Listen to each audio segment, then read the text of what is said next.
क्या बात करता है यार। लभर के घर हमर तोरे ला बारे उ त गार्दा का बारे। लभर के घर हमर तोरे ला बारे उ त गार्दा का बारे। आय हाय रे पूरा यूपी बिहार रे। आय हाय रे पूरा यूपी बिहार।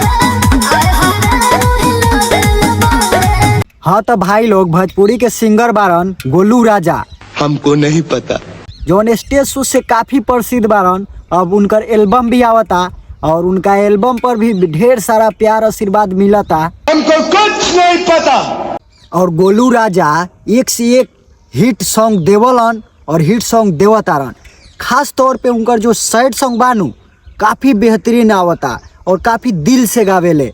अगर उनकर गाना के सुनी नू तो पूरा दिल के छू जाला। बात तो सही है। जे तरह से उनकर स्टेज शो में पॉपुलरिटी बानू वही तरह से उनका एल्बम पर भी ढेर सारा प्यार मिलता और पॉपुलरिटी और बढ़ता, उनकर फैन फॉलोइंग बढ़ता। और उनकर एक्टिंग के बात करल जाए नू तो काफ़ी कमाल के एक्टिंग करेलन। भले वो थोड़ा मोट बारन लेकिन एक्टिंग भी काफ़ी अच्छा करलन। एक गाना आया था शेरे बिहार, हालांकि उस गाना से कुछ मिलता जुलता नहीं है, लेकिन एक गाना पहले आया था कि गार्दा का बारे, उसी से मिलता जुलता उसी के टून पे एक गाना है।